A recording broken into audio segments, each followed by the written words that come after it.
ॐ सहनाववतु सहनौ भुनक्तु सह वीर्यं करवावहै तेजस्विनावधीतमस्तु मा विद्विषावहै। ॐ शान्तिः शान्तिः शान्तिः। हरिः ॐ श्रीगुरुभ्यो नमः। हरिः ॐ శ్రీమాత్రే నమః। మనము ఇవాల్టి క్లాస్లో కనకాంగద కేయూర కమనీయ భుజాన్విత ఇది స్టార్ట్ చేస్తున్న నామం. అగైన్ ఇది షోడశాక్షరి నామమే. నామంగా చెప్పుకోవాలి అంటే ఓం కనకాంగద కేయూర ఆర్ శ్రీ కనకాంగద కేయూర కమనీయ భుజాన్వితాయై నమః, షోడశాక్షరి నామం. సో ఇక్కడ ఏం చెప్తున్నారంటే, మనం చతుర్బాహు సమన్విత అనే నామం అయినప్పుడు అమ్మవారి చేతిలో ఉన్న ఆయుధాలను గురించి చెప్పుకున్నాము. అప్పుడేం పెద్ద చేతులకు అమ్మవారు ఏం తొడుక్కుంది ఆ వర్ణన ఏం చేయలేదు. ఇక్కడ కనకాంగద కేయూర అన్నప్పుడు ఇక్కడ అమ్మవారి చేతులకి ఆభరణాలుగా ఏం వేసుకుంది అనేది చెప్తున్నారు. సో మీనింగ్ ఏంటంటే బంగారు కనకాంగద కేయూర, బంగారు అంగదాలు కేయూరాలు ఇవన్నీ అలంకరించుకొని కమనీయంగా కనిపిస్తున్న అమ్మవారు అని చెప్తున్నారు. ఉన్న భుజాలు కలది అని చెప్తున్నారు. సో ఈ అంగదాలని అంటే మోస్ట్లీ గాజులు అనుకుంటాను, ఇట్లా కడియాలు గాజులు ఇక్కడ కింద చేతికి వేసుకునేవి. కేయూరాలు అని అంటే ఇక్కడ మనం వంకీలు కానీ ఈ భుజకీర్తిలో అట్లా పెట్టుకుంటాం కదా, ఇక్కడ భుజానికి ఉంటాయి, అలాంటివన్నీ కేయూరాలు. సో అమ్మవారి చేతులకి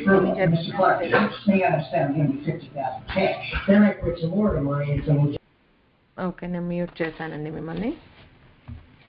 సో ఎలా అంటే అమ్మవారి చేతులకి గాజులు, ఈ కేయూరాలు ఇవన్నీ పెట్టుకుని ఉంది అని చెప్తున్నారు. ఇది సప్తశతిలో మీకు తెలుసు కదా, అమ్మవారు కోసం అగైన్ సిమిలర్ టు చిదగ్నికుండ సంభూత which will come to later.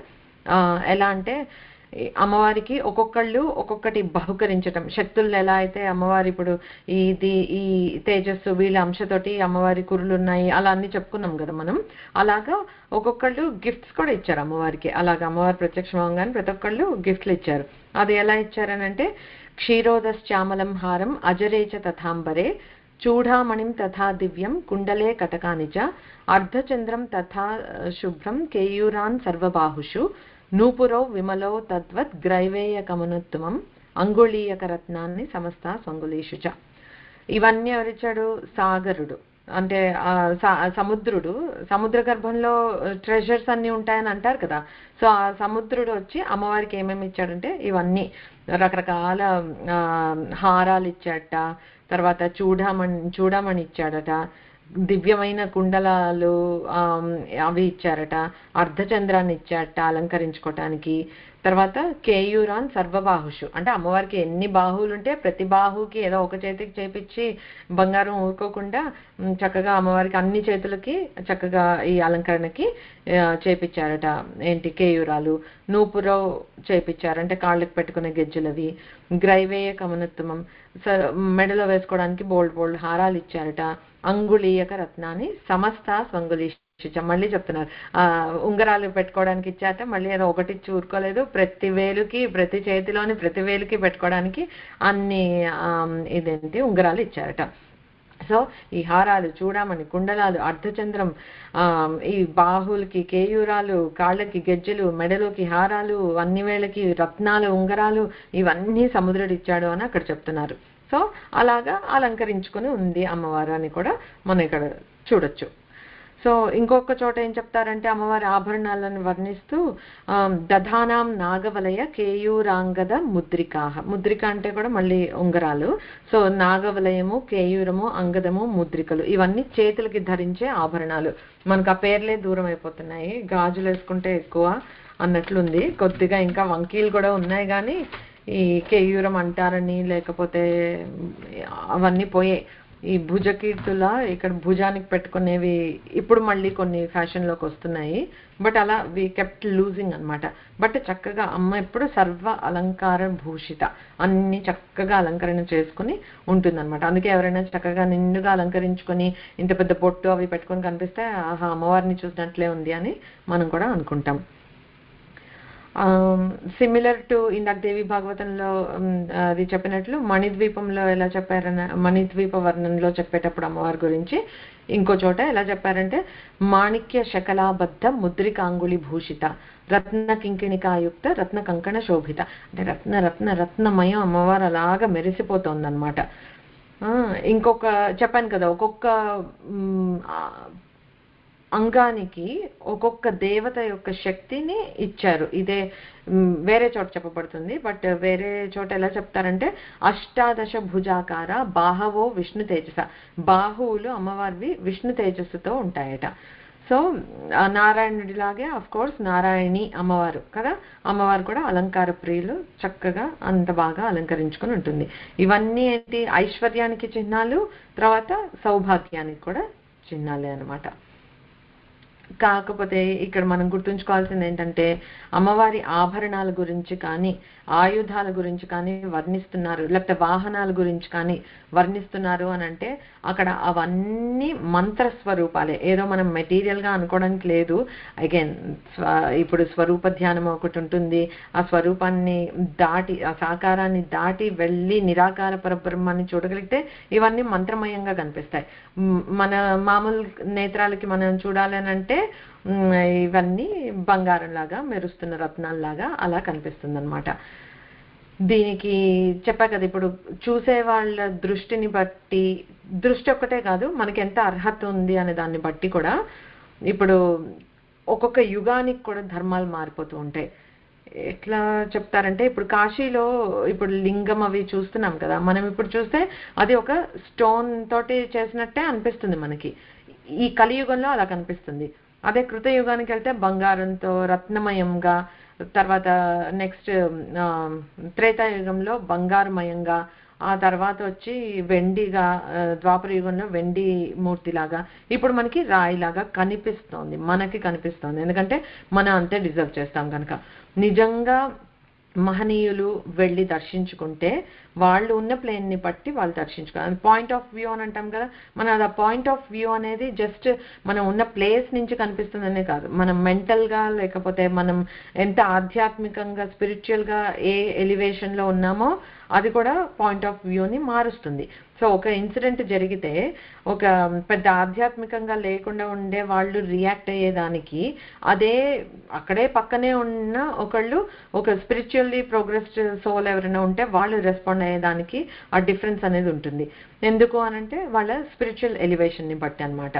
అలాగా మనము ఇట్లా కాశీ చూస్తాం, ఇప్పుడు మన కంటికి చూస్తే ఎలా కనిపిస్తుంది Kashi, how is this different from ఇంకేదన్నా ఊర్లు, ఇన్ని ఊర్లు చూసాము, అసలు అడుగు పెట్టాలంటేనే ఒక రకంగా ఉన్నట్లుంటుంది, చెత్త ఇష్టం వచ్చినట్లు పడేసి ఉంటుంది, ఆవు పేడలు కుక్కలు అన్ని రోడ్ల మీదనే తిరుగుతూ ఉంటాయి.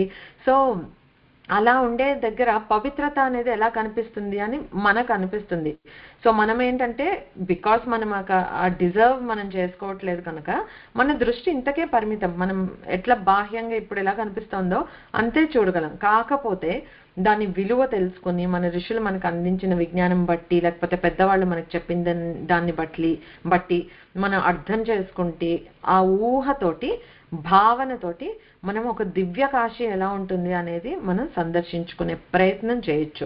కనిపిస్తుంది అని కాదు, కానీ ఇలాగే మనకి రాఘవ నారాయణ శాస్త్రి గారు కాశీకి వెళ్ళినప్పుడట ఆయన ట్రైన్లో నుంచి దిగట్లేదుట, ఎందుకంటే ఆయనకు అక్కడ కాశీ ఒక ఊరులాగా ఒక జాగ్రఫీలో మనకి పాయింట్అవుట్ చేయగలిగే ఇది ఒక ప్లేస్, ఇక్కడ దిగాలి అలా కనిపించలేదుట.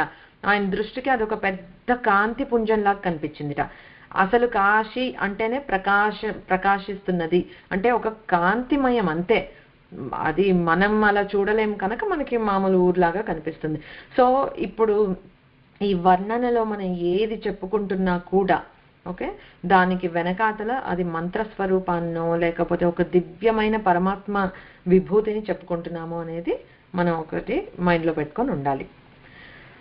ఓకే, ఎలా అంటే ఇప్పుడు మనం లాస్ట్ క్లాస్ లో చెప్పుకున్నాం కదా, సరస్వతి అమ్మవారి వీణ ఎలా అయితే స్వరాలతో పాటు సాహిత్యం కూడా పలుకుతుందని. అది మనం చూడలేము, ఇప్పుడు ఏ వీణ అలా పలకదు మనకి ఇక్కడ ఇప్పుడున్నది. కాకపోతే ఎలా అయితే ఆ దివ్యత్వం ఆ వీణకు ఉందో అలాగే అమ్మవారి ప్రతి ఆభరణానికి మనం చూడలేకపోవచ్చు, కానీ ఆ దివ్య మంత్రశక్తులు అవి దివ్యత్వం అవి ఉన్నాయి అని తెలుసుకొని వాటికి కూడా దండం పెట్టుకోవాలి మనం. ఓకే. చండీ సప్తశతులు అయితే మరి ప్రతి వాహనానికి వాహనానికి దండం పెట్టుకుంటే ఒక రక్షణ లభిస్తుంది అనమాట మనకి అలాగా. ఓకే, ఇక్కడి నుంచి యాక్చువల్గా ఈ కనకాంగద కేయూర ఇక్కడి నుంచి మనం ఇప్పుడు ఇది వాగ్భవ కూటం అయిపోయింది కదా మనకి. సో కిందకి దిగి ఇక్కడ మెడ నుంచి కటి భాగం వరకు చెప్పుకుంటున్నాం. ఇప్పుడు ఇక్కడి నుంచి మొదలయ్యే నామాలు అలా చెప్పుకుంటున్నాం కదా. చాలా అంటే చాలా సౌందర్య లహరిలో పద్యాలు ఇంకా నేనైతే కొన్ని చెప్తాను, ఇంకా కొన్ని చెప్పను కూడా. చాలా ఒక గ్రూప్ లాగా గుప్తంగా వచ్చి ఇక్కడ ఒక నామానికి ఇదవుతాయి. Couple of things I want to make very clear. ఏంటి అని అంటే, ఆర్ మేబీ అక్కడికి వచ్చినప్పుడు చెప్తాను. సౌందర్య లహరిలో ఇప్పుడు ప్రస్తుతానికైతే దీనికి సంబంధించిన ఒక శ్లోకం, లిటిల్ బిట్ రిలేటెడ్ అయిన శ్లోకం ఎట్లా ఉందో ఒకటి చూద్దాం. మృణాళీ మృద్వీనాం తవ భుజలతానాం చతశృణాం చతుర్భిః సౌందర్యం సరసిజ భవస్తౌతి వదనైః నఖేభ్యః సంత్రస్యన్ ప్రథమమధనాదంధకరిపోః చతుర్ణాం శీర్షాణాం సమమభయహస్తార్పణధియా. ఇక్కడ ఏం చెప్తున్నారంటే, ఎందుకు నేను చెప్తానంటే మనం ఇది చతుర్భుజాల గురించి చెప్పుకున్నప్పుడు చెప్పుకోలేదు కనుక ఇప్పుడు చెప్తున్నాను. సో ఇది బేసిక్గా అలంకరణ గురించి చెప్పట్లేదు, కానీ అమ్మవారి బాహువులని పూజించడం ఎట్లాంటి వాళ్ళు పూజిస్తారు ఏంటి అనే దానికి I wanted to coat it here అనమాట. సో చెయ్యి అంటే ఏంటి? అభయం చెప్పడం. ఇప్పుడు అమ్మవారు 4 చేతుల్లో 4 ఆయుధాలు పట్టుకుని బిజీగా ఉంది. సో అభయ హస్తం చూపించలేకపోవచ్చు మనకి. అందుకే ఇది వేరే చోట ఇంకోటి ఉంటుంది, పాదాలు వచ్చినప్పుడు చెప్పుకుందాము. అమ్మవారి పాదాలు ఆశ్రయిస్తే చాలట అభయానికి. ఇంకా వేరే పాదాలని ఇక్కడ ఆశ్రయించి పైకి చూస్తే అప్పుడు అమ్మ అభయం ఇచ్చేది అలా ఏం లేదుట. అమ్మ పాదాలని మనం ధ్యానిస్తే చాలు మనకి అభయం దొరికిపోయినట్లే అని అంటారు. అట్లాగా సో చేతులు అనేది టిపికల్గా మనకి అభయాన్ని ఎవరైనా చూపించాలంటే మనం కూడా భయపడకు నేనున్నాను అని ధైర్యం చెప్పడానికి కూడా చేతులనే వాడతాం మనం. సో ఇక్కడ ఈ పద్యంలో ఎట్లా చెప్తున్నారు అని అంటే, తవ భుజలతానాం చతుశ్రుణాం, ఎవరు చెప్తున్నారు? సరసిజ భవ స్తౌతి వదనైః. అంటే సరసిజ భవ అంటే పద్మం నుంచి ఉద్భవించిన వాడు బ్రహ్మ తన 4 తలలతో అమ్మవారి 4 చేతుల్ని స్తుతిస్తూ ఉన్నట్ట భయంతో. ఏంటి ఆ భయము అని అంటే, అగైన్ స్టోరీలోకి వెళ్ళను కానీ మనకందరికీ తెలిసిందే కదా, లింగోద్భవ కాలం అప్పుడు పెద్ద జ్యోతిర్లింగం ఆవిర్భవం అయితే బ్రహ్మ విష్ణు ఇద్దరు ఆది అంతం కనుక్కోవడానికి అని చెప్పి విష్ణుమూర్తి వరాహాన్ని తీసుకొని కిందకి వెళ్తాడు, ఎక్కడి నుంచో ఆది కనుక్కోవడానికి, దీని అంతం ఏంటి అని కనుక్కోవడానికి హంస వాహనంగా బ్రహ్మదేవుడు పైకి వెళ్తాడు. మనకందరికీ తెలిసింది ఏంటి అని అంటే, at one point Vishnumurthy give up చేసేసి వచ్చి నాకు ఆదిని తెలుసుకోవటం నా వల్ల కాలేదు అని చెప్తాడు. కానీ బ్రహ్మ మాత్రం ఏం చేస్తాడు, ఆ పైన పూజ చేసి శివుడి మీద ఎవరో పెట్టిన మొగలి పువ్వు, క్షీరాన్ని ఇచ్చి వస్తున్న ఆవు, వీటిని రెండింటిని అడ్డుగా పెట్టుకుని ఏదో మొత్తానికి అబద్ధం చెప్పి బుకాయిస్తాడు అనమాట. ఏంటి, నేను అంతాన్ని చూడగలిగాను అని చెప్పేసి. సరే విష్ణుమూర్తి ఆయన ఖండించాడు, కానీ అలా అధర్మంగా తప్పుగా అసత్యం చెప్పిన చోట దేవుడు మాత్రం ఊరుకోడు కదా. అప్పుడు శివుడు ప్రత్యక్షమై, అంతకు ముందుట ఊర్ధ్వముఖం కూడా ఉండేదిట బ్రహ్మదేవుడికి, 5 ముఖాలు ఉండేవి. సో శివుడి కోపం is equal to Bhairavudu. So శివుడికి ఎప్పుడైనా కోపం వచ్చింది అని అంటే భైరవుడు ఉద్భవిస్తాడు అనమాట. సో క్రోధ రూపం ఆఫ్ శివుడు is equal to Bhairavudu. So ఆ భైరవుడు వచ్చి బ్రహ్మదేవుడి 5వ తల గిల్లేస్తాడు. ఆ గిల్లినప్పుడు భయపడిపోయి గజగజ వణుకుతూ ఇంకా ఏం చేస్తారో అని చెప్పి భయంగా అప్పుడు అమ్మవారిని ఆశ్రయించారు. ఎవరు? శివుడికి కోపాన్ని వస్తే తగ్గించగలిగేది ఎవరు? అమ్మవారు తప్పితే. అందుకని అలాగా ఆయన 4 తలలతోటి చతుర్వేదాలతోటి అమ్మవారిని స్తుతిస్తూ ఉన్నట్ట అభయం కోరి. సో ఏంటి, అపరాధాన్ని మన్నించమని ప్లస్ అభయం కోరుతూ. మనకు కూడా లైఫ్లో ఎప్పుడైనా మనం ఏవో తెలిసి కానీ తెలియక కానీ మనం చేసిన అపరాధాలు ఏమైనా ఉంటే చక్కగా అమ్మవారి 4 చేతులతో చతుర్బాహు సమన్విత అయిన అమ్మవారిని ధ్యానం చేసుకుని అమ్మని పూజిస్తే చాలు, మనకు కూడా అభయం దొరుకుతుంది, మన అపరాధాలు మన్నింపబడతాయి అన్నమాట. సో ఆ బాహువుల్ని ధ్యానం చేయటం వల్ల, పూజించటం వల్ల మనకి అభయం వస్తుంది అనేది ఒకటి తెలుస్తుంది ఈ శ్లోకం నుంచి. రెండోదేంటి, బ్రహ్మదేవుడు స్తుతిస్తున్నాడు అంటే బ్రహ్మ నుంచి వచ్చినవి ఏంటి, వేదాలే కదా. సో ఆ వేదాల ద్వారా స్తుతింపబడే పరతత్వం ఎవరు అంటే అమ్మవారు అనేది ఆ 2 ఈ శ్లోకాల నుంచి మనకి అర్థమవుతుంది. నెక్స్ట్ నామం ఏంటంటే రత్నగ్రైవేయ చింతాక లోలముక్త ఫలాన్విత. ఇది చదివేటప్పుడు కొంచెం జాగ్రత్తగా చదవాలి. రత్నగ్రైవేయ చింతాక దగ్గర బ్రేక్ చేయాల్సి వస్తే అగైన్ ఇది షోడశాక్షరి నామము, బ్రేక్ చేయొద్దు.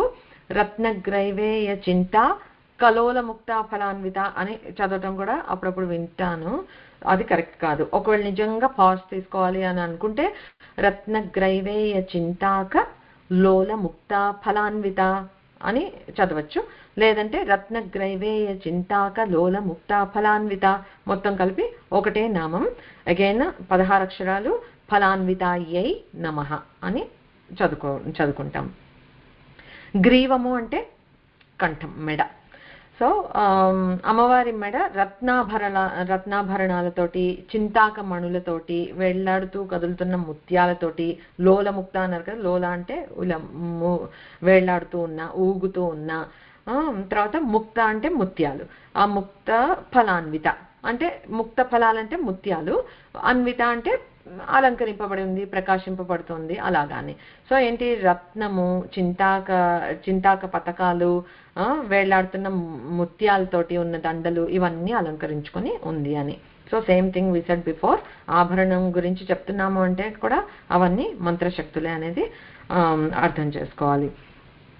అయితే దీనికి కపుల్ ఆఫ్ ఇవి మళ్ళీ సౌందర్య చెప్పాను కదా, ఒక్కొక్క దానికి 1 to many మ్యాపింగ్ అన్నట్లే ఉన్నాయి. అగైన్ అన్ని నేను తీసుకున్నానా అని చెప్పలేను, బట్ ప్రయత్నిద్దాం. ఒకటి ఏంటి అనంటే వహత్యంబస్తంబే రమదనుజ కుంభ ప్రకృతిభిః సమారబ్ధాం ముక్తా మణిభిరమలాం హారలతికాం కుచా భోగో బింబా ధరరుచిభిరంతశబలితాం ప్రతాపవ్యామిశ్రాం పురదమయతుః కీర్తిమివతే. ఇక్కడ ఏం చెప్తున్నారంటే స్తంభే రమదనుజ అంటే గజాసురుడిది స్టోరీ లేదులే, గజాసురుడు అని అనుకుందాం. కుంభ ప్రకృతిభి అంటే ఏనుగు కుంభంలో ఇవి ముత్యాలు దొరుకుతాయి. నేను మీకు చెప్పానా లేదో నాకు గుర్తులేదు. ముక్తామణిభి అంటే ముత్యాలు. సో ఆ మంచి ముత్యాలు ఉన్నాయట, అలాంటివి ధరించిందిట. ఎలాంటివి, సహజ సిద్ధంగా ఏనుగు కుంభంలో దొరికేటువంటి ముత్యాలు, అంటే స్పెషల్గా గజాసురుడి కుంభంలో నుంచి దొరికిన ముత్యాలు. అంటే అనుగ్రహంగా గజాసురుడి స్కిన్ ఏమో స్వామి తీసుకుని దాన్ని అలంకరించుకున్నారు, అమ్మవారేమో ఆయన కుంభంలో దొరికిన ఈ ముత్యాలని అలంకరించుకుని ఉందట. సో ఇక్కడ ఏమంటున్నారంటే గురుగారు, కుజాభోగో బింబ ధర రుచిభిరంత శబలితాం, వేసుకున్నది అమ్మవారు ముత్యాలేట. ఏంటి, గజాసురుడి కుంభంలో దొరికిన ముత్యాలని వేసుకుందట, హారమే. ముత్యాలంటే మరి ఎర్రగా ఉండవు కదా, కానీ ఇక్కడ గురుగారు ఏమంటున్నారంటే అమ్మవారి బింబ విద్రుమ అని చెప్పుకున్నాం కదా, పెదవులు, ఆ పెదవుల రిఫ్లెక్షన్ వచ్చి ఈ హారం మీద పడి దానివల్ల అది ఎర్రగా కనిపిస్తున్నాయట ఆ ముత్యాలన్నీ. సో అది ఇక్కడ ఈ పద్యంలో చెప్తున్నది అదనమాట. సో ఎలా ప్రతిఫలిస్తోంది అనంటే శివుడి యొక్క పురదమయతు కీర్తిమివతే, శివుడి యొక్క కీర్తిని, ప్రతాపాన్ని తెలియచెప్పేదిగా ఎర్రగా ప్రకాశిస్తున్నాయట ఆ ముత్యాలు.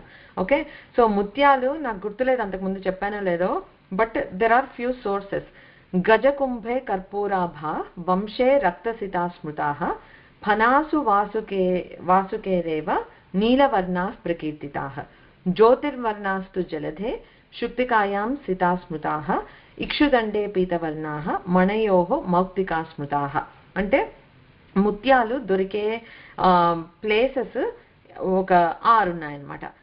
అందులో మొదటిది ఏనుగు కుంభస్థలం, ఇప్పుడు చెప్పుకున్నట్లు. అందులో దొరికే ముత్యాలు వివిధ వర్ణాలుగా ఉంటాయట. సో అలానే ఎర్రగా ఏముండవు. సో పైన చెప్పిన శ్లోకంలోది భావం కరెక్టే, చిత్ర విచిత్రంగా మెరుస్తూ ఉంటాయి. So they are not pure white అన్నట్టు. తర్వాత వెదురు చెట్లలో ముత్యాలు దొరుకుతాయట. అవి తెలుపుతో కూడిన కొంచెం రెడ్ మిక్స్డ్ కలర్, సో ఒక పింకిష్ హ్యూ లాగా వచ్చేటట్లు అలా ఉంటాయట. కొన్ని ముత్యాలు పాము పడగల్లో దొరుకుతాయట, అవి నీలవర్ణంలో ఉంటాయట. మేఘాల్లో కొన్ని దొరుకుతాయట, జలధే అంటే మేఘాలు, వాటిలో జ్యోతిర్వర్ణాలు అంటే మెరుపు వన్నెలు అని అంటాం కదా, జ్యోతి ప్రకాశవంతంగా మెరుస్తూ ఉండేటట్లు అలాంటి ముత్యాలు ఉంటాయట. ముత్యపు చిప్పల్లో దొరికేవి మనం యూజువల్ గా వాడేవి తెల్లగా ఉండే ముత్యాలు. చెరుకు గడలో కూడా ముత్యాలు దొరుకుతాయి, అవి పసుపు రంగులో ఉంటాయట. సో అలాగా అన్ని దీని నుంచి దొరుకుతాయి. ఇక్కడ అమ్మవారు ఇప్పుడు వేసుకున్నది అని మనకి ఈ శ్లోకంలో చెప్పింది ఏంటి అని అంటే గజాసురుడి కుంభంలో నుంచి వచ్చింది. సో వివిధ ప్రకాశవంతమైన కాంతులు కలది ఈ అమ్మవారి ఎరుపు రంగు రిఫ్లెక్ట్ అయింది అని అగైన్ చెప్పాను కదా. అది ఒక భక్తితోటి ఒక ప్రేమతోటి కూడిన తర్వాత మన అమ్మే అనే స్వతంత్రంతో చెప్పే పోయట్రీ అన్నమాట ఇదంతా. సో ఆ కవిత్వంతో ఒక భావన, ఒక ఊహ, అది మనం తెలుసుకున్నాం. ఇప్పుడు ఇంకా కొంచెం డీపర్ మీనింగ్ వెళ్ళాలి అని అంటే రత్నగ్రైవేయ చింతాక లోల ముక్త ఫలాన్విత. ఆ మాటకి ఇంకో విధంగా ఎలా అర్థం చెప్పుకోవచ్చు అంటే మనం అమ్మవారి భక్తులు 3 రకాలుగా ఉంటారట.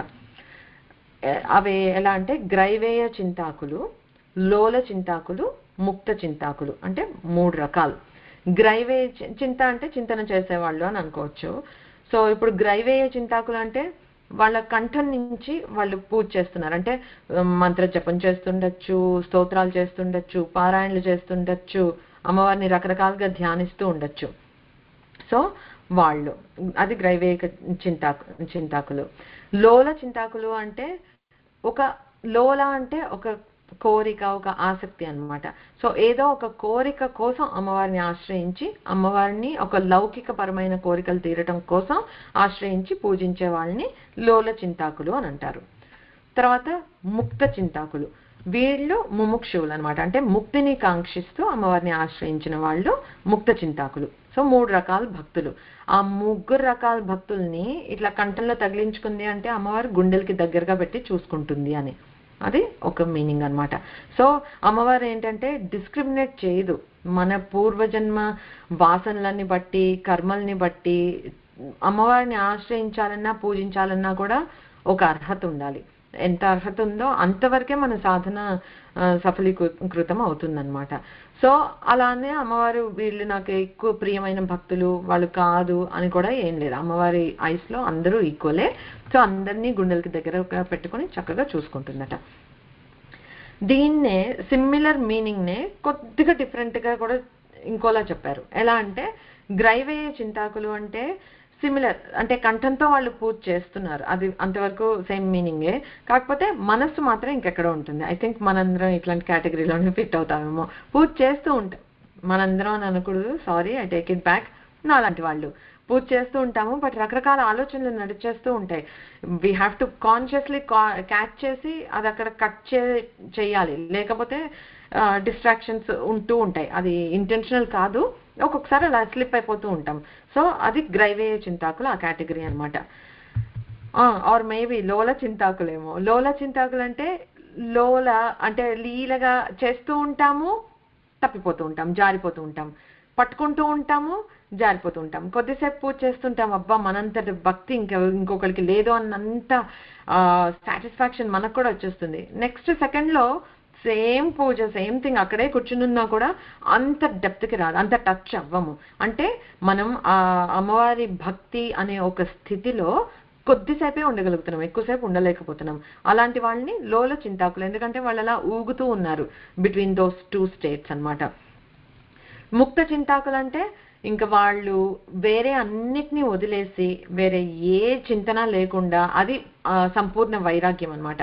పూర్తిగా ఏం చేస్తున్నా ఏమి చేయకపోతున్నా కూడా అలా అమ్మవారి ధ్యాసలోనే ఉండే వాళ్ళని ముక్త చింతాకులు అంటారు. So little bit of a difference.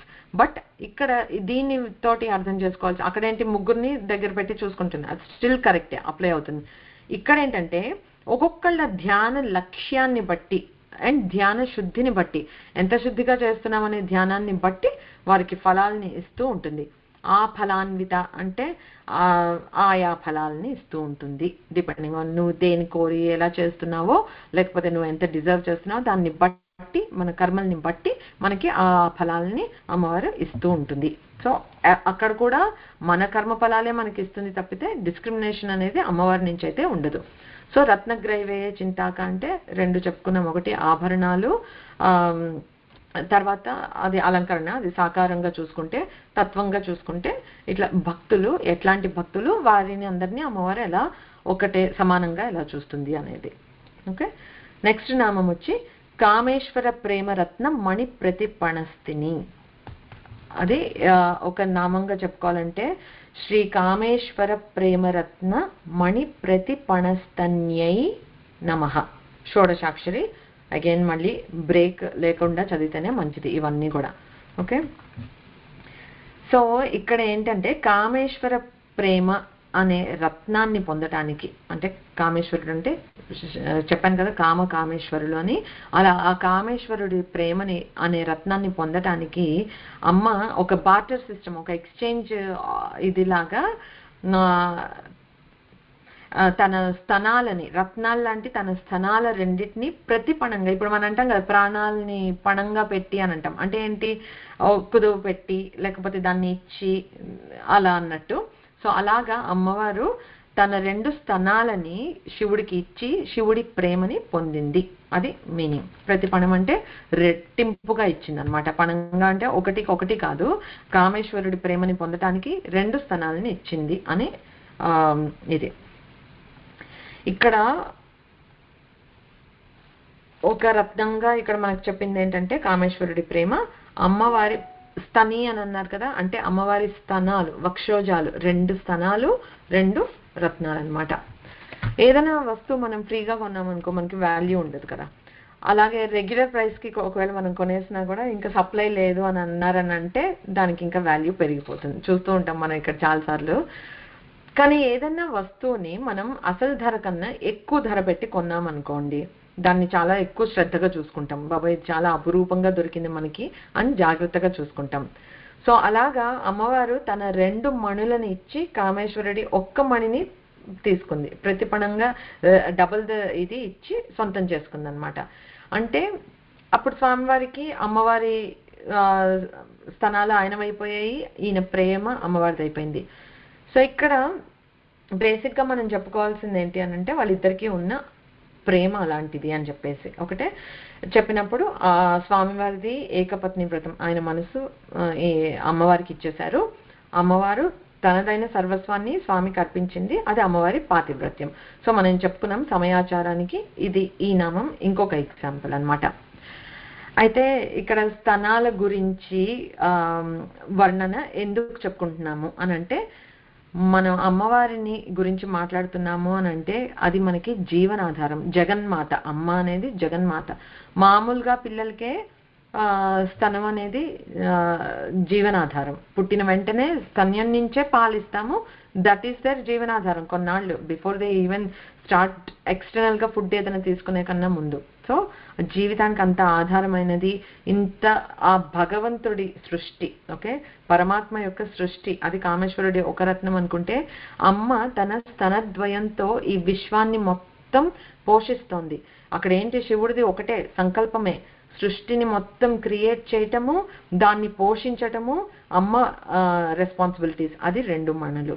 Okay, so ఎప్పుడైనా సరే ఈ నామాలు ఇట్లా పైకి లిటరల్ మీనింగ్ చెప్పుకుని వదిలేస్తే ఏముంది అని అనిపిస్తుంది. బట్ ఇది చెప్పేది ఏంటి అని అంటే, ఈ స్తనద్వయంతో అమ్మ విశ్వాన్ని పోషిస్తోంది అంటే మనం మళ్ళీ చెప్పుకున్నాం, విరాట్ విగ్రహంగా అమ్మవారిని మనం దర్శించినప్పుడు అమ్మవారి స్తనాలు సూర్యచంద్రులు, ఆ సూర్యచంద్రుల వల్లే మనకి ఫుడ్ అనేది పండటము, అది మనం తినటము, ఔషధీ గుణాలు మనకి దొరకటము, చంద్రుడి నుంచి అమృత కళలు మనకి రావటం, ఆ పోషణ, ఈ రెండు లేకపోతే ఆ సృష్టి గెట్ ఆన్ అవ్వటం అనేది ఉండదు.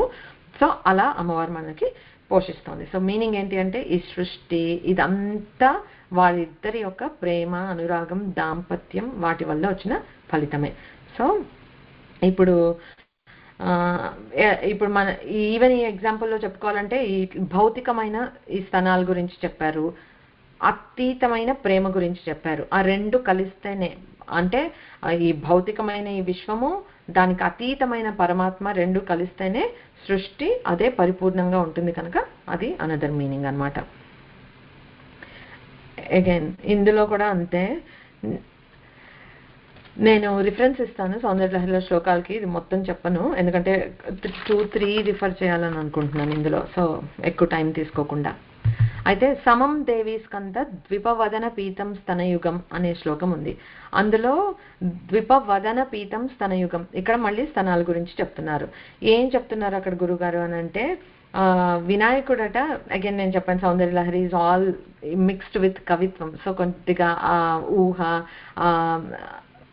కొంచెం భావన అవన్నీ ఉంటాయి. సో కొంచెం పొయటిక్గా ఉంటాయి అన్నమాట. సో ఇక్కడ ఎలా వర్ణిస్తున్నారంటే, అమ్మవారి స్తనద్వయంని ధ్యానిస్తూ ఎలా చెప్పారంటే, వినాయకుడుట ఒక స్తన్యం నుంచి పాలు తాగుతున్నారట. తాగుతుంటే ఇట్లా ఏనుగు కుంభంలాగా, నా కుంభం ఏంటి అక్కడుంది, నేను ఇక్కడ ఉండాను పాలు తాగుతూ ఉంటే అని. అంటే ఇక్కడ అమ్మవారి స్తనాల్ని ఏనుగు కుంభంతో పోలుస్తారు. యూజువల్గా ఒక పొయటిక్గా వర్ణించడం ఒక స్త్రీని అంటే ఏనుగు కుంభంలాగా నిండుగా ఉన్న స్తనాలు అన్నట్లుగా చెప్తారనమాట. సో వినాయకుడు అలా అనుకున్నారు అని చెప్తున్నారు. అది చిన్న ఊహ, ఓకే, బట్ అలా ఆశ్చర్యపోయాడమ్మా అని చెప్తున్నారు. అంటే అది వర్ణించటం అనమాట, ఏనుగు కుంభంలాగా ఉంది అని చెప్పటం. తర్వాత ఇంకొకటి ఉంటుంది, అమూతే వక్షౌజౌ అమృతరస మాణిక్య కుతుపౌ అని. సో ఈ శ్లోకంలో ఎలా వర్ణిస్తున్నారంటే, మాణిక్య కుతుపం అంటే మాణిక్య కుంభాల్లాగా, అంటే కుంభం అంటే ఇంకొక మీనింగ్ ఏంటి, కుండ లాంటిది. సో ఆ మాణిక్యాలతో పొదిగిన కుండలాగా, నిండు కుండలాగా ఉన్నాయట అమ్మ స్తనాలు. అలా ఉన్నాయి. ఎలా ఉన్నాయి అవి? అమృతంతో నిండున్నాయట. అందుకే గణపతి కుమారస్వామి వాళ్ళట ఎప్పుడు బాల్యంలోనే ఉంటారట.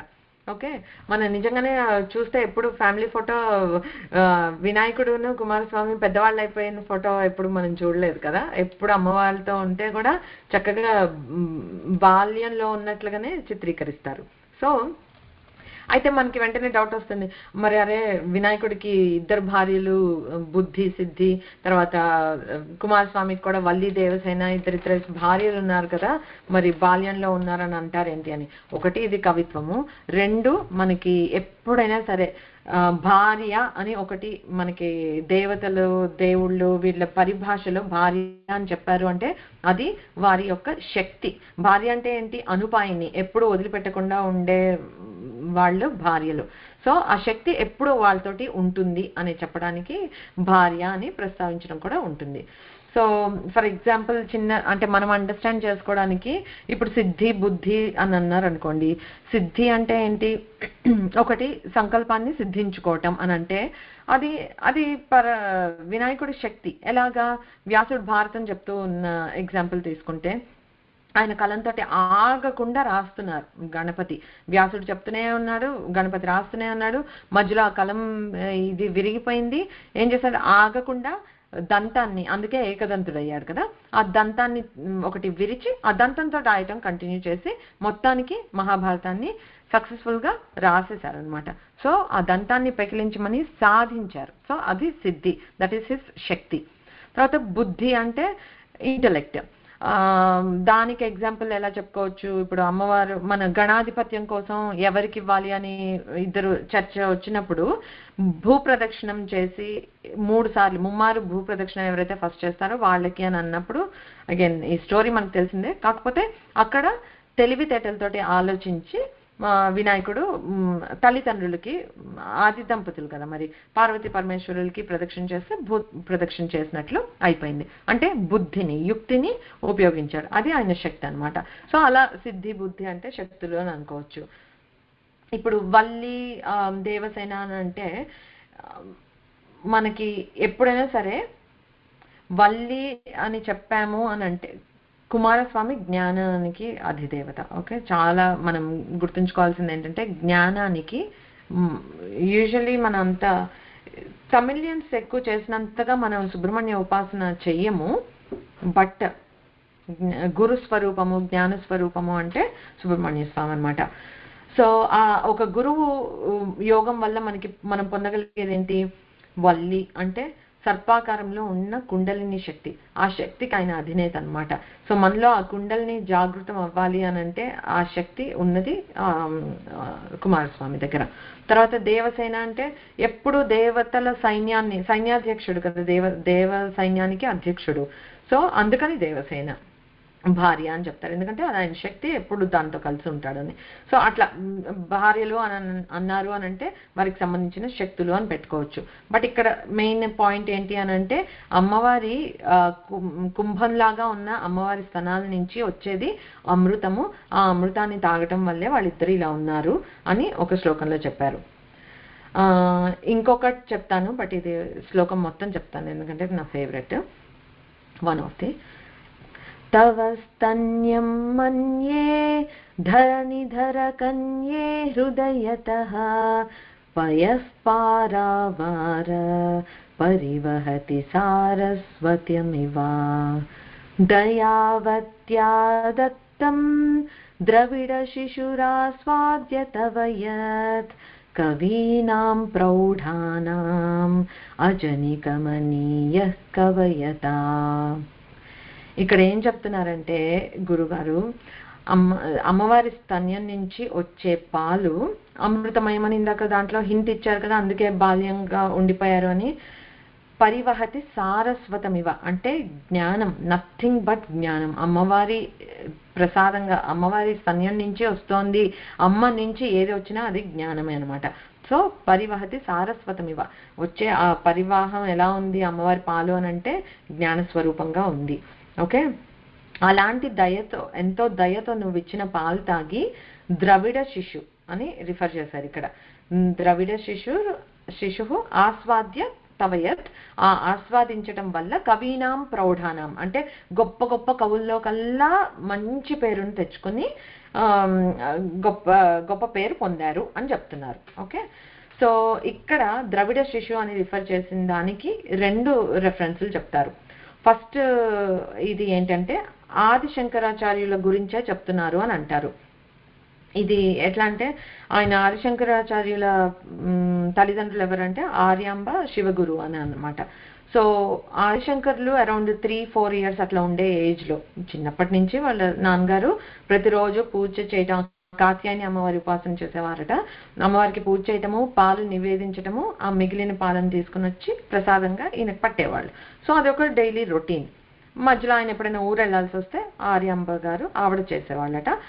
సో రోజు అయితే ఆ ప్రసాదంగా నివేదించిన పాలనే ప్రసాదంగా మళ్ళీ అది స్వీకరిస్తూ ఉండేవాళ్ళు ఎవరు, ఆదిశంకర్లు. సో ఒక రోజు ఏమైంది, ఆయన వాళ్ళ నాన్నగారు అలాగే వేరే ఊరు వెళ్ళాల్సి వచ్చి వెళ్తే వాళ్ళ అమ్మ పూజ చేయాల్సిన ఆవిడకి ఒంట్లో బాగాలేదుట. సో ఈయనకే చెప్పారట, నువ్వే అమ్మవారికి కొంచెం నివేదన చెయ్యి అని చెప్పారు. సో ఈయన చాలా చిన్న పిల్లాడు. ఓకే, కంపేర్ చేసుకోలేము, మనలాగా 3-4 ఇయర్స్కి మనం ఎంత పిచ్చిగా ఉన్నామో అలా ఉండరు కదా, కారణ జన్మలు కదా. సో అలా అని మరీ పెద్ద ఏం కాదు, బట్ ఆ మాత్రం అర్థమైంది ఆయనకి.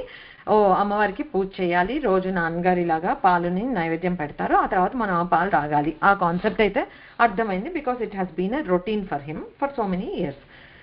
అయితే తీసుకుని వెళ్ళారు, పూజ ఆయనకి తోచింది ఏదో పూజ లాగా చేశారు, కానిచ్చారు, పాలు తీసుకెళ్ళి పెట్టి అమ్మవారిని తాగమంటే ఎంతకీ అమ్మవారు తాగలేదు. తాగకపోతే ఇంకా గట్టిగా ఏడవటం స్టార్ట్ చేశారట. ఇంత ఏడుస్తూ ఉంటే అంత చిన్న పిల్లాడు అంతకే ఆపకపోతుంటే అమ్మవారు ప్రత్యక్షమైంది. మరి మనకు ప్రత్యక్షం అవుతుందా అంటే అంత డిజర్వ్ మనం చేస్తున్నామా, ఆ యోగ్యత మనకుందా అని మనం చూసుకోవాలి. బట్ ఆయన అయితే అఫ్కోర్స్ కారణ జన్ములు సాక్షాత్తు శివస్వరూపమే కనుక ఆయన ముందు అమ్మవారు ప్రత్యక్షమై ఎందుకు ఏడుస్తున్నావు అని అంటే, ఏంటి రోజు నాన్నగారు నైవేద్యం పెడుతుంటే ఆ పాలు తాగుతున్నావు, ఇవాళ నువ్వు తాగలేదు అని అంటే అమ్మవారిలో నవ్విందిట. నవ్వి సరే ఇవ్వు తాగుతానని చెప్పేసి తాగి ఇలా గిన్నె కింద పెట్టిందిట. అలా గిన్నె చూసి మళ్ళీ గట్టిగా ఏడవటం స్టార్ట్ చేశారట. ఇప్పుడు ఎందుకు ఏడుస్తున్నావు, నేను పాలు తాగాను కదా అంటే, నువ్వు పాలు మొత్తం తాగేశావు, రోజు మా నాన్నగారు నాకు ప్రసాదం నువ్వు మిగిల్చావని చెప్పి నాకు తెచ్చి కొంచెం పాలు ఇస్తారు, ఇప్పుడు నాకు పాలు లేవు, నాకు పాలు కావాలి అని అన్నట. అంటే అప్పుడు అమ్మవారు ఆ దయ్యతోటి, ఆ ప్రేమ, ఆ వాత్సల్యంతో ఆయనకి పాలు తన స్తన్యం ఇచ్చింది అని అంటారు. అందుకే ఆయన అంత చిన్న ఏజ్ లోనే అంత విద్వత్తును పొందగలిగారు అనేది చెప్తారు. అది అది సారస్వత ప్రవాహం అంటే అదనమాట. అది రుచి చూసిన వాళ్ళు ఎక్కడో ఉంటారు. అది ఒక లెజెండ్. ఇంకో కొంతమంది ఏమంటారంటే అలాగా ఆదిశంకరులు ఎప్పుడు, అండ్ ఇది నాకు నిజమే అనిపిస్తుంది, ఆదిశంకరులు ఎప్పుడు ఆయన గురించి ఆయన ఎప్పుడు ఎందులోనూ చెప్పుకోలేదు. ఆయన రాసిన ఏ శ్లోకం మనం చదివినా కూడా అది మనం రాసుకుంటే, మనం చదివితే ఎలా ఉంటుందో అలానే అప్లై అవుతుంది. అలా రాశారు ఆయన. ఆయన రచన శైలి అంతా అలాగే ఉంటుంది. ఆయన గురించి ఎప్పుడు ఆయన రాసుకోలేదు. సో అందుకని ఇంకొకటి ఏం చెప్తారంటే, ఓకే ద్రవిడ శిశు అని అంటే ఆదిశంకర్ల గురించి ఆయన రాసుకోలేదు, బట్ ఒక వన్ ఆఫ్ ద నాయనార్స్, నేను అంతకుముందు చెప్పాను కదా 63 మంది శివభక్తులు ఉన్నారు, నాయనార్స్ అని అంటారు. అందులో తిరుజ్ఞాన సంబంధారని ఒక నాయనారు ఉంటారనమాట. ఆయన గురించి రాశారు అని అంటారు.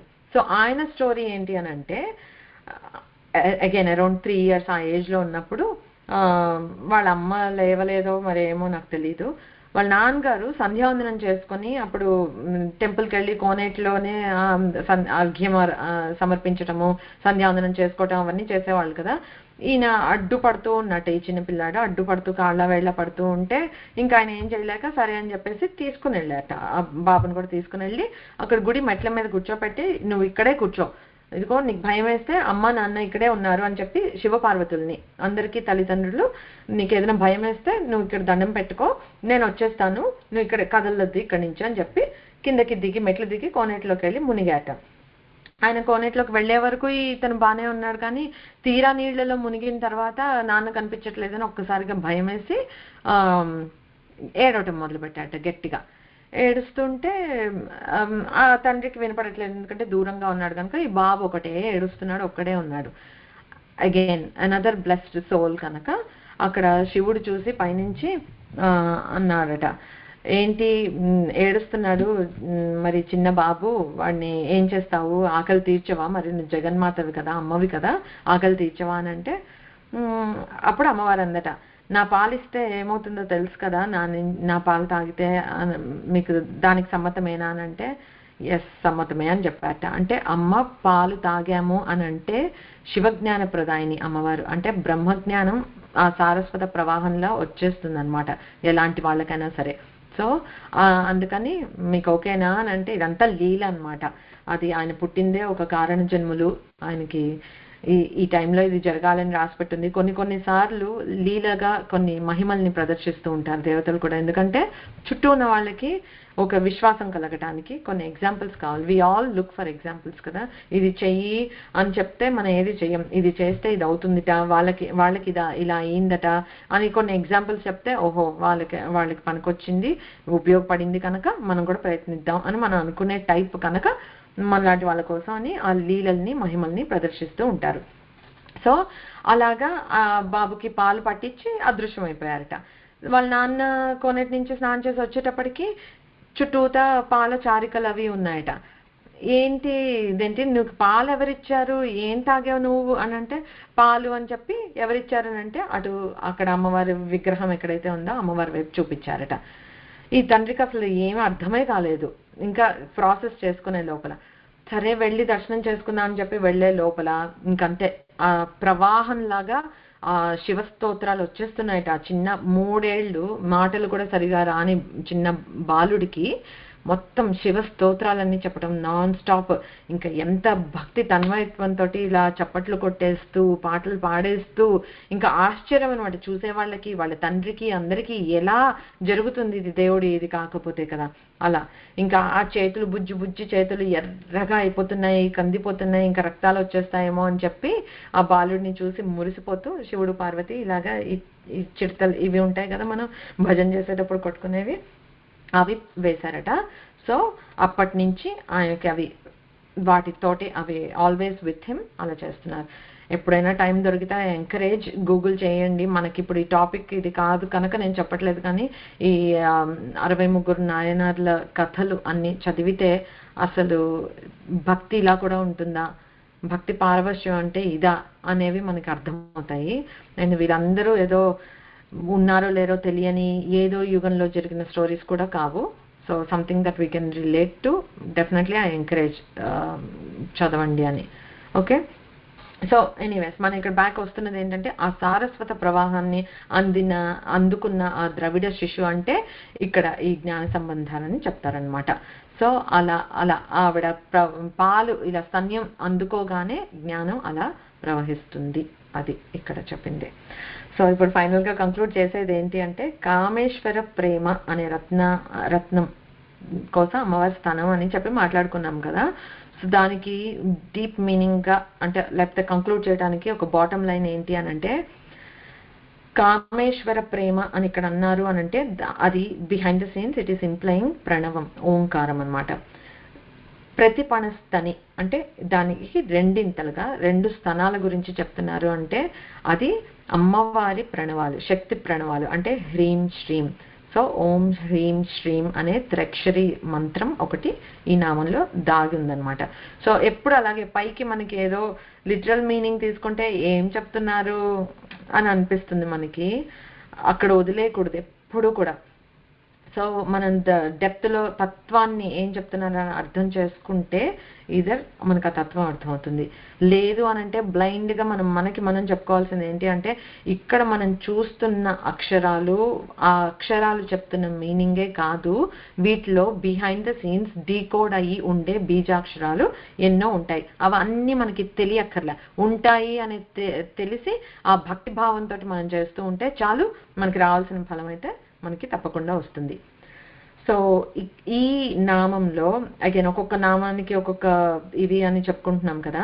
ఇందులో గుండె జబ్బులు అన్ని నివారింపబడే ఒక కౌస్తుభ రత్నాంబ దేవత మంత్రం ఒకటి ఉంది. మేబీ అది ఓం హ్రీం శ్రీం అనే త్రయక్షరి మంత్రం ఆవిడికి సంబంధించిందేనేమో, బట్ అది ఉంది. సో ఎవరికైనా ఇలా గుండె జబ్బులు ఉన్నాయి అలా ఉంటే కనుక ఈ నామాన్ని తీసుకుని ఆ నామం జపం కానీ సంపుటీకరణగా కానీ చేసుకోవచ్చు. ఓకే, నెక్స్ట్ నామం వచ్చి నాభ్యాల వాల రోమాళి లతాఫల కుచద్వయ్యై నమః. శ్రీ నాభ్యాల వాల రోమాళి లతాఫల కుచద్వయ్యై నమః వస్తుంది. నాభి అంటే ఇక్కడ అమ్మవారి నాభి నావెల్ గురించి చెప్తున్నారనమాట ఇక్కడ. ఆలవాలం అంటే ఒక పాదు, ఒక క్రీపర్ ఉంటే ఆ పాదు ఇలా ఎలా అయితే ఉంటుందో అది. రోమాళి అంటే మనకందరికి పరిచయమే, చిన్న వెంట్రుకలు సన్నగా గీత ఉండి ఇట్లా నాభి నుంచి ఇలా పైకి ఒక లైన్ లాగా ఉంటుంది కదా, మనకి అందరికీ ఉంటుంది అది. దాన్ని రోమాళి అంటారు, తెలుగులో నూగారు అని అంటారు. లతాఫలం అలా ఒక తీగలాగా అది ఉంటే ఆ లతానికి ఇప్పుడు మన ఒక క్రీపర్ ఒకటి వచ్చిందంటే దానికి ఫలాలు వస్తాయి కదా, ఆ 2 ఫలాలుగా వచ్చిన కుచద్వయి అంటే అమ్మవారి అగైన్ స్తనాలు 2 పళ్ళలాగా ఉన్నాయి అని చెప్తున్నారు ఇక్కడ. ఒకటి ఫస్ట్ సౌందర్య లహరిలో ఎలా చెప్పారో చూద్దాము. అగైన్ 2 రిఫరెన్సెస్ ఉన్నాయి. యా, డోంట్ మైండ్ దట్ ఇన్ని శ్లోకాలు స్తనాల గురించే ఎందుకున్నాయి, లేకపోతే నాభి గురించి కటి ప్రదేశంలో ఈ పాటలో చాలా ఫోకస్ ఉంది. ఎందుకు అని అంటే ఒకటి ఆధారం ఆధారం ఆధారం, that's what we need to understand. ఇప్పుడు ఒక చిన్న ఒకటి రెండు ఊరికే వర్ణనగా చెప్పిన ఎగ్జాంపుల్స్ చెప్పి దెన్ అందులో ఉండే ఇది డెప్త్ ఏంటి అనేది నేను చెప్తాను. బట్ ఇక్కడ మనం మాట్లాడుతున్నది నాభి గురించి. ఇక్కడ ఏం చెప్పారంటే నాభ్యాల వాళ్ళ రోమాలి, నాభి నుండి మొదలయ్యి ఒక ఇలా మనకి రోమాలతోటి కూడిన ఒక పాదుక లాగిలా వెళ్తే ఇలా విచ్చుకొని దాని నుంచి బ్రాంచ్ అవుట్ అయ్యి రెండు పళ్ళు వచ్చాయి, అవి అమ్మవారి స్తనాలు. అది ఆ నామంలో చెప్పింది. దానికి ఆదిశంకర్లు ఎలా చెప్పారు? యదేతత్ కాళిందీ తనుతరతరంగాకృతి శివే కృషే మధ్యే కించిత్ జనని తవ యద్భాతి సుధియాం విమర్దాదన్యోన్యం కుచకలశయోరంతరగతం తనూభూతం వ్యోమ ప్రవిశదివనాభిం కుహరిణీం. ఇక్కడ ఏమంటున్నారంటే అమ్మవారి స్తనాల మధ్య రెండు స్తనాలు, ఇందాక మనం చెప్పుకున్నాం ఏనుగు కుంభం లాగా ఉందని, లేకపోతే మాణిక్య కుంభం లాగా ఉందని, అంటే నిండుగా ఉన్నాయి అని. మరి నిండుగా లేని స్తనాలతోటి అమ్మవారి ఇంత పెద్ద విశ్వాన్ని ఎలా పోషిస్తుంది? సో అలా నిండుగా ఉన్నాయట. వాటి రాపిడి వల్ల ఇలా మధ్యలో ఇలా నల్లబడి ఆ నల్లగా ఒక కాళింది నదిలాగా, అంటే యమునా నది నల్లగా ఉంటుంది అని అంటారు కదా, ఆ నది కాలువ లాగా ఇలా ఆ రెండు రాపిడి నుంచి ఆ నది ఉద్భవించి ఆ నది నల్లటి కాలువ ఇలా పాకుతూ లోతుగా ఉన్న అమ్మ నాభిలోకి ఎండ్ అవుతోంది అనేది, ఆ గుహలోకి జారుతోంది అన్నట్లుగా అది ఒక ఊహ. ఇంకోటి ఏం చెప్పారంటే మధ్యలో కట్ అయ్యారండి మీరు, నాకే కట్ అయింది, అందరికి కట్ అయింది, సారీ. ఎవరైనా కన్ఫర్మ్ చేస్తారా? నా కంటిన్యూగా వస్తుందండి. ఓకే సారీ, నాకే అయితే కంటిన్యూ. స్థిరో గంగావర్త స్తనముకుళ రోమావళిలతా కళావాలం కుండం కుసుమశరతేజోహుతభుజ రతే లీలాగారం కిమపి తవ నాభిర్గిరిసుతే బిలద్వారం సిద్ధే గిరిశనయనానాం విజయతే. ఇది ఇంకొక శ్లోకం అన్నమాట. ఇందులో ఏం చెప్తున్నారంటే స్థిరో గంగావర్త స్తనముకుల రోమావళిలత. సో అమ్మవారి గంగా నది ఎంత లోతుగా ఎంత గంభీరంగా ఉంటుందో అమ్మవారి నాభి కూడా అంతే లోతుగా అంతే గంభీరంగా ఉంది అని చెప్తున్నారు. తర్వాత శరతేజో హుతభుజ అంటే మన్మధుని కామాగ్నితో నిండి ఉండి హోమగుండంలా ఉందట, అంటే అంత వేడిగా కూడా ఉంది అని అది ఒక మీనింగ్. సో మన్మధుడు ఉన్నాడు అని చెప్పడం, బేసిక్గా అక్కడ మన్మధుడు ఉన్నాడట. తర్వాత మన్మధుడు ఉన్నాడు అంటే రతే లీలాగారం, రతీదేవి కూడా ఆయన్ని అనుసరించి ఆయనతో పాటే ఉంటుంది కనుక అక్కడే రతీదేవి కూడా ఉన్నాడు అన్నారు. సో అంటే ఇక్కడ మన్మధుడు రతీదేవి అందరూ ఉన్నారంటే సృష్టికి మూలం నాభి అని చెప్పడం. ఓకే, దట్స్ వాట్ ఈ శ్లోకం. ఇప్పుడు ఇవన్నీ ఎక్స్ప్లెనేషన్ ఏదో స్టోరీలో చెప్పినట్లు ఉంటుంది. బేసిక్గా ఇవన్నీ పాయింట్ చేసేది ఏంటి అని అంటే సృష్టికి మూలమైనది నాభి, అక్కడ మన్మధుడు అక్కడ రతి ఇద్దరు ఉన్నారు. ఉంటే అది శివుడి తపస్సిద్ధికి ఏం చెప్పారు, శివుడి బిలద్వారం, ఇది ఈ బిలద్వారం లాగా అన్నమాట. అంటే శివుడి సంకల్ప సిద్ధి అని అంటే ఏంటి, సృష్టి చేయాలనే సంకల్పం కలిగింది శివుడికి. ఫస్ట్ అంతకుముందు ఆయన ఒక్కళ్ళే ఉన్నారు, నేను ఒక్కళ్ళే ఉన్నాను, నేను ఇంకొకటి అయితే అని అనుకునే లోపల అమ్మవారు ఆయన నుంచి వచ్చింది, అంతే. That's all happened. అంతవరకే ఆయన ప్రమేయం, మిగతా సృష్టి అంతా చేసేసిందంతా అమ్మవారే అనమాట. ఆ క్రియ ఆ యాక్టివిటీ అంతా అమ్మవారే. అలాగా స్థితప్రజ్ఞుడిగా ఉండేది, స్థానువుగా ఉండేది మాత్రమే శివుడు. సో ఆ శివుడి తపస్సిద్ధి అంటే ఆయన సంకల్ప సిద్ధి సృష్టి, ఆ సృష్టి సంకల్పానికి ఫలం అయిన ఈ సృష్టికి మొత్తానికి మూలం అమ్మవారి నాభి. అది దీని నుంచి వచ్చిన మీనింగ్ అనమాట. సో అనిపిస్తుంది మనకు అది ఫిజికల్గా ఎక్స్ప్లెయిన్ చేస్తున్నారని, బట్ మీనింగ్ ఏంటి అంటే అది. తర్వాత ఇప్పుడు మన ఇందాక మామూలుగా ఫస్ట్ ఆ లైన్ చెప్పుకున్నప్పుడు ఎలా చెప్పుకున్నాం, ఇంత లోతుగా ఉండే నాభి అని అంటే మనం ఒక మొక్క నాటాలి అని అంటే దాన్ని లోతుగా తవ్వి ఒక లోతుగా గుంటలాగా చేసి ఆ గుంటలో మనం పెడతాం, ఒక బీజాన్ని పెడతాం లేకపోతే ఒక చిన్న మొక్కను పెడతాం, అది మొలకెత్తి ఇలా తీగ పాదులాగా పైకొచ్చి వచ్చిన ఫలాలు స్తనద్వయం అని చెప్పుకున్నాం. సో అక్కడ ఆ నాభి ఎంత లోతు అనేది అది చెప్తున్నారు. సో అవి మనం ఇట్లా వర్ణనగా కొంచెం చూసుకోవాలి, పొయిటిక్గా చూసుకున్నాను అనుకుంటే. బట్ తత్వపరంగా ఏంటి అంటే ఇందులో రహస్యం ఏంటి అనంటే నాభి అనేది మణిపూర చక్రం ఉంటుంది. ఓకే, ఈ స్తనం ఈ మధ్య భాగంలో ఉండేది అనాహత చక్రం. ఓకే, ఈ నూగార్ అంటే రోమా లత అని చెప్పుకున్నాం కదా మనం, ఇలాగా రోమాలతోటి ఇలా లతలాగా పైకొస్తూ ఉంటుంది కదా, అది సుషుమ్న మార్గం. తర్వాత ఈ స్తనద్వయంగా చెప్తూ ఉండే 2 స్తనాలు ఇడా పింగళ అన్నట్లు అనమాట. సో ఒక యోగ దృష్టితోటి చూడాలి మనం, లేకపోతే తత్వ దృష్టితోటి చూడాలి, కానీ ఎప్పుడు సాకార వర్ణంతో ఆగిపోకూడదు. ఆల్సో నాభి అంటే ఏంటి, ఇది అంతరిక్షం. మనకి ఈ విరాట్ రూప వర్ణన చేసేటప్పుడు పురుష సూక్తంలో ఎలా చెప్తారు, ఊరు తదస్య యద్వైశ్యః పద్భ్యాగం శూద్రో అజాయత చంద్రమా మనసో జాతః చక్షో సూర్యో అజాయత ముఖాద్ ఇంద్రశ్చాగ్నిశ్చ ప్రాణాత్ వాయురజాయత నాభ్యా ఆసీత్ అంతరిక్షం శీర్ష్ణోద్యౌ సమవర్తత పద్భ్యాం భూమిర్దిశ శ్రోత్రాత్ తథా లోకాగం అకల్పయన్. సో లోకాన్ని భగవంతుడు ఎక్కడి నుంచో, ఇప్పుడు మనం ఒకటి సృష్టించాము అంటే మనలోంచి ఏదో తీసి మనం సృష్టి చేయట్లా, ఎక్స్టర్నల్ గా దొరికే మెటీరియల్ తెస్తాము, సృష్టి చేస్తాము, ఇచ్చేస్తాము.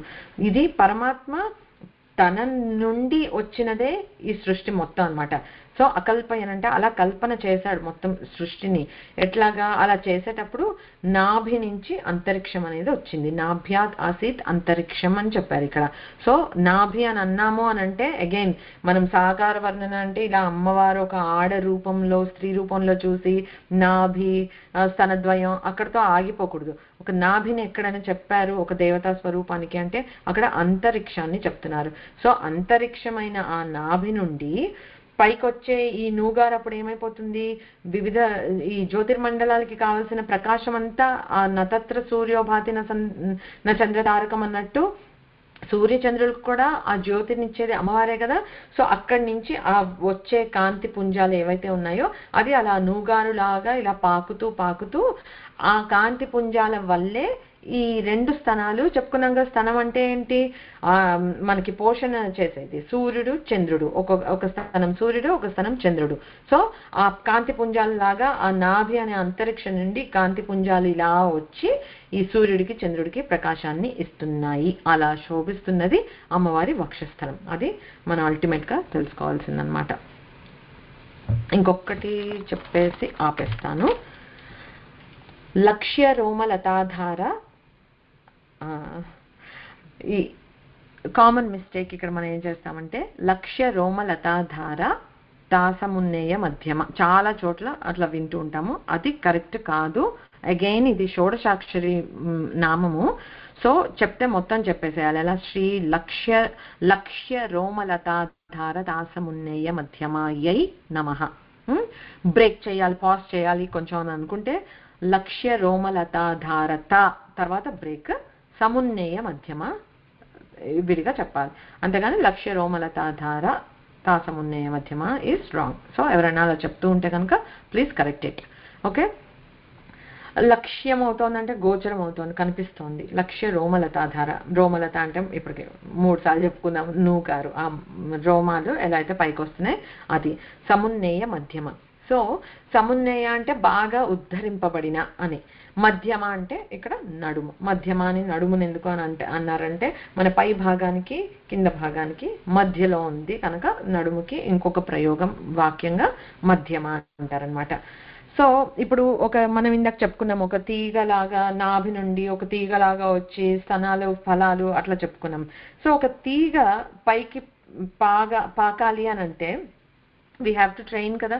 ఆ క్లైంబర్కి ఒక ఇది ఏదో పెట్టాలి, ఒక ట్రెల్లిస్ పెట్టాలి, లేకపోతే ఒక అట్లీస్ట్ ఒక కర్ర పెట్టాలి, సంథింగ్, ఒక ఆధారం అనేది ఇంపార్టెంట్. సో ఇక్కడ మనకి ఆ లత కనిపిస్తుంది కానీ దానికి ఆధారం కనిపించట్లేదు. ఆ ఆధారమే అమ్మవారి నడుము అని అంటున్నారు. ఆ మధ్యమ అంటే ఆ తీగ పైకి పాకడానికి ఉన్న ఆధారమే అమ్మవారి నడుము అని చెప్తున్నారు. ఆ ఆధారం ఎలా ఉందట? ఉంది అని చెప్పలేము, లేదు అని చెప్పలేముట. అంటే కనిపించకుండా. మనం అగైన్ సాముద్రిక లక్షణాల్లో చూస్తే కూడా, లేకపోతే మనం చాలా వర్ణనలో వినే ఉంటాం కదా, నడుమేది చెప్పమా అంటే నడుము ఉందా లేదా, నడుము ఉందా లేదా అట్లా అంటూ ఉంటారు కదా. సో అప్రయోగంగా అది ఒక టైప్ ఆఫ్ వర్ణన. అమ్మవారి నడుము కూడా అంతే ఇదిగా, అంటే ఎట్లా ఊహించుకోవాలి అని అంటే స్తన భారం అంతా అమ్మవారిది ఉన్నప్పుడు నడుము వచ్చేటప్పటికి చాలా సన్నగా ఉంటుందట. అండ్ అందుకని ఉందో లేదో తెలియట్లేదు, కాకపోతే అక్కడ ఏదో ఇలా పాకుతోంది కనుక దానికి ఆధారం ఉంది అని మేము ఊహించుకోవాల్సి వస్తోంది అని అన్నారనమాట వశిన్యాది వాగ్దేవతలు. సో అలాగే ఆదిశంకరులు ఏం చెప్పారో చూద్దాము. దీనికి కూడా సౌందర్యలహరిలో ఉంది. హర క్రోధజ్వాలా వళిభిరవళీధేన వపుషా గభీరేతే నాభి సరసి కృత సంగో మనసిజా సముత్తస్థా తస్మాత్ అచలతనయే ధూమలతికా జనస్తాం జానీతే తవ జనని రోమావళిరితి. ఏం చెప్తున్నారంటే ఇక్కడ హరక్రోధ జ్వాల అంటే మనకి మన్మధుడు శివుడు క్రోధాగ్నికి కాలిపోయాడు అనేది మనం చెప్పుకున్నాం కదా. ఇక్కడ మళ్ళీ పొయిటిక్ గా చెప్తున్నారు కనుక ఇక్కడ ఏమని చెప్పారంటే, అలా శివుడి క్రోధాగ్నికి కాలిపోతున్న మన్మధుడుట ఆ మంటలకి ఆ వేడికి తట్టుకోలేక తనని తాను కాపాడుకోవడం కోసం పక్కనే శివుడి పక్కనే ఎవరుంటారు? అమ్మవారే కదా ఉన్నది. ఇదేదో అమ్మవారి నాభి చాలా లోతుగా ఉంది, గుహలాగా ఉంది, ఇందులోకి వెళ్ళి దాక్కుంటానని చెప్పి అందులోకి దూరిపోయేటప్పటికి తాపంతో మండిపోతూ ఉన్న అతని శరీరం అమ్మవారి శరీరాన్ని తాకగానే మొత్తం చప్పుమని చల్లారిపోయి ఒక పొగలాగా, ఎప్పుడైనా మంటని ఆపేస్తే పొగ వస్తుంది కదా, నల్లటి పొగ, అలా ఆ పొగలా వచ్చి ఆ పొగ నాభి మీద నుంచి ఇలా పైకి పాకిందిట. అదే ఇట్లా నూగార్లా కనిపిస్తోందిట. సో అది ఒక ఊహ, ఒక వర్ణన. అయితే నేను ఎప్పుడు చెప్పేటట్లు ఆ ఊహ వర్ణన జస్ట్ పొయిటిక్ గా చెప్పేశారు అని వదిలేయటానికి కూడా లేదు. ఏం చెప్తున్నారనంటే, ఇప్పుడు ఒక్కొక్కసారి మనం సాధన చేస్తూ ఉంటాం, లేకపోతే జపం చేస్తూ ఉంటాము, ఏవో కోరికలు వస్తూ ఉంటాయి, కామోద్దీపనం అని అంటారు, సమ్ హృదయంలో సమ్ థాట్స్ అట్లా వస్తూ ఉంటాయి. And it can be any kind of a distraction. So అవి అన్ని మనం డిస్టర్బ్ చేసేది అన్ని కామం కేటగిరీలోనే పడేయచ్చు మనం. సో అట్లా మనకి ఏదైనా ఒక కైండ్ ఆఫ్ డిస్ట్రాక్షన్ అలా వచ్చినప్పుడు ఇక్కడ ఆజ్ఞాచక్రంలో భ్రూమధ్యంలో మనం శివుడిని కనుక ధ్యానిస్తే శాంతిస్తుందట మనకి. ఎప్పుడైనా డిస్ట్రాక్షన్స్ వస్తే ట్రై టు మనల్ని రీఓరియంట్ చేసుకోవడం కోసం ఫోకస్ ఆజ్ఞాచక్రం మీద పెట్టండి అని అంటారు. అలా పెట్టినప్పుడు ఏమవుతుంది అని అంటే, ఈ హృదయంలో వచ్చిన ఆ కోరిక, తాపం ఏదైతే ఉందో అది నాభిలోకి చేరుకుపోతుంది అని అంటారు. సో ఆ మన్మథ జ్వాలలు ఎలా అయితే శాంతించాయని అంటారో అలాగ నాభిలోకి చేరినప్పుడు నెమ్మదిగా అవి శాంతించేస్తాయి. అది ఒక హిడెన్ మీనింగ్ అన్నమాట. సో అది ఒకటి. అయితే ఇంకొకటి ఉంది, ఇది this can fit in to ఈ line or next line, but I have to drop కనుక ఇది ఒక్కటి చెప్పి వదిలేస్తాను. నిసర్గ క్షీణస్య స్తనతటభరేణ క్లమజుషో నమన్మూర్తే నారీ తిలకశనకైస్తృట్యత ఇవ చిరం తే మధ్యస్య త్రుటితటినీ తీరతరుణా సమావస్థాస్థేమ్నో భవతు కుశలం శైలతనయే. సో అమ్మవారి ఇది ఏం చెప్తుంది? నిసర్గ క్షీణస్య, క్షీణించిపోయిందట. ఎందుకంటే స్తనతట భరేణ క్లమజుషో, స్తన భారం ఎక్కువైపోయి ఇలా వంగిపోయిన చెట్టు, పళ్ళు భారం ఎక్కువైపోయింది అనుకో ఒక చెట్టుకి, ఆ చెట్టు ఇలా కొంచెం వంగిపోయినట్లుగా అలా అయిపోతుందట. అలాగా కృషించిపోయిన ఇలా వంగిపోయినట్టు విరిగిపోతున్నట్టు అంత ఉందా లేదా అన్నంత డెలికేట్ గా ఉంది అమ్మవారి నడుము అనే దానికి ఇది ఇంకొక ఎగ్జాంపుల్ అన్నమాట. సో ఈ నామం తోటి ఇక్కడ స్టాప్ చేస్తాను. But one thing that I want to tell is, ఎప్పుడైనా సరే ఈ వర్ణన ఇవన్నీ ఉన్నాయి కానీ మనం we have to look beyond everything. ఒక విశ్వ విగ్రహ అయిన అమ్మవారి గురించి మనం చెప్పుకుంటున్నాము అనేది మనకు ఎప్పుడైనా భావన ఏంటి అంటే, ఆదిశంకరాచార్యులంతటి వాళ్ళు సన్యసించిన వారు ఇట్లాంటి పద్యాలు ఎందుకు రాయాలి, అమ్మవారి స్తనాల గురించి ఎందుకు అంత చెప్పాలి, ఒక అమ్మగా భావించేటప్పుడు అలా వర్ణన చేస్తారా ఎవరన్నా, అలాంటి పిచ్చి పిచ్చి సందేహాలు మనం పెట్టుకోవాల్సిన అవసరం లేదు. మనలాంటి వాళ్ళమే అరే ఈ లైన్ కి లిటరల్ మీనింగ్ ఇంతే ఉంది కానీ హిడెన్ ఇంత ఉంది అని మనం ఇవాళ తెలుసుకుంటున్నామంటే మనకున్న బుద్ధికి, ఆయనకు ఉండే జ్ఞానానికి, సాక్షాత్ శివస్వరూపమైన ఆయనకి తెలియదా ఏది ఉచితం ఏది అనుచితం అనేది తెలియక రాసిందైతే కాదు కదా. సో ఇవి ఏంటంటే మనకి అర్థం త్వరగా అవుతుంది. ఎలా అయితే వశిన్యాది వాగ్దేవతలు వాళ్ళ దయతోటి మనకు అర్థం అవటం కోసం అని చెప్పి ఈ లోకంలో ఉండే ఎగ్జాంపుల్స్ ఉపమానాలు ఇచ్చి మనకి అమ్మవారి వర్ణన చెప్పడానికి ట్రై చేస్తున్నారో, అలాగా చిన్న చిన్న కథలు చిన్న చిన్న ఉపమానాలు చెప్పి ఆదిశంకర్లు కూడా అలా చేశారు. బట్ నాకేమనిపించిందంటే, అరే నేను చెప్పాను కదా ఈసారి ఎక్సర్సైజ్ ఏం చేస్తున్నా అంటే, ప్రతి నామానికి సౌందర్యలహరిలో శ్లోకం ఉందా అట్లా చూస్తూ ఉంటే ఇన్ని శ్లోకాలు కరెక్ట్గా ఈ 3-4 ఈ స్తన భాగాన్ని, నాభిని, అంటే ఒక జగన్మాత మాతృస్వరూపాన్ని వర్ణించేటప్పుడు ఇన్ని శ్లోకాలు ఉన్నాయి అని అంటేనే అది మనకి ఎంత ఆధారం, ఎంత ఇంపార్టెంట్. ఇవన్నీ ఎలా అంటే ఒక ధ్యానంగా స్వీకరించాలన్నమాట. మనం ఈ దృష్టితోటి మనం అమ్మవారిని ధ్యానిస్తూ ఉంటే కనుక ఆ మాతృస్వరూపం మనకు అర్థమవుతుంది. ప్లస్ అమ్మవారి వాత్సల్యం, పిల్లల పట్ల ఎప్పుడు అమ్మలకు ఉండేది వాత్సల్యం. సో డిస్క్రిమినేట్ చేయకుండా ఇండిఫరెన్షియేటింగ్ గా ఉండేటట్టుగా ఉండే ప్రేమ అమ్మవారు మనకెప్పుడు చూపిస్తూ ఉంటుందన్నమాట. So will keep that in mind. ఇంకొకటి కూడా యాక్చువల్లీ కంప్లీట్ చేస్తుంటే బాగుండేది, but I have to go. ఓం పూర్ణమదః పూర్ణమిదం పూర్ణాత్ పూర్ణముదచ్యతే పూర్ణస్య పూర్ణమాదాయ పూర్ణమేవావశిష్యతే. ఓం శాంతి శాంతి శాంతి. హరి ఓం శ్రీ గురుభ్యో నమః. హరి ఓం. శ్రీమాతృచరణారవిందార్పణమస్తు.